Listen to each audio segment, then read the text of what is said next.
تو اس رات میں ہم یہ کریں کہ 10 کی 10 راتوں میں تراویح امام کے ساتھ پڑھیں۔ تو رسول اللہ صلی اللہ علیہ وسلم فرماتے ہیں جو امام کے ساتھ پڑھتا ہے تو وہ حتیٰ کہ امام چلا جائے تو جو باقی رات ہے اس کا بھی اس کو اجر مل جاتا ہے، گویا ساری رات کے قیام کا اجر مل جاتا ہے۔ نمبر 2، رسول اللہ صلی اللہ علیہ وسلم فرماتے ہیں جس نے عشاء کی نماز باجماعت پڑھی اور فجر کی نماز باجماعت پڑھی، گویا کہ اس کو ساری رات کے قیام کا اجر مل جاتا ہے۔ تو ہم تکبیر اولیٰ کا اہتمام کریں، خصوصاً اس عشرے میں، کہ ہم نے نماز میں اللہ اکبر جب امام پہلے شروع میں کہتا ہے اس میں شریک ہونا ہے، اور فجر میں بھی اس طرح۔ تو 2 سبب ہو گئے ہمارے اس رات کے قیام کے۔ تیسرا سبب یہ ہے کہ ہم واقعتاً اس رات میں عبادت کے ساتھ جاگنے کی کوشش کریں، زیادہ سے زیادہ جاگنے کی کوشش کریں۔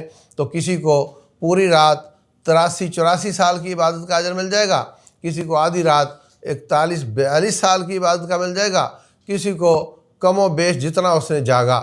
تو ہم اپنے اوپر جبر کریں اور اس رات کو باتیں کرنے کی بجائے ادھر ادھر کی مسئلے، بعض لوگ مسائل میں الجھ جاتے ہیں خام خواہ، مسائل کسی اور وقت سمجھ لینا، بھائی جو اس رات کے متعلق ہے وہ سمجھ لو، لیکن زیادہ وقت عبادت میں گزرے، اللہ کے ذکر میں گزرے، اور آنسوؤں اور آہوں اور ہچکیوں اور آہوں کے ساتھ اور سسکیوں کے ساتھ یہ رات گزرے، اور اللہ تبارک و تعالیٰ کو روٹھے ہوئے رب کو منایا جائے، گناہوں کو معاف کروایا جائے، اور اس رات سے پورا فائدہ اٹھایا جائے۔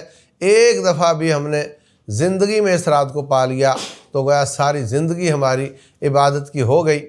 تو ہمیں رب ذوالجلال اس رات سے ٹھیک فائدہ اٹھانے کی توفیق دے۔ واللہ اعلم۔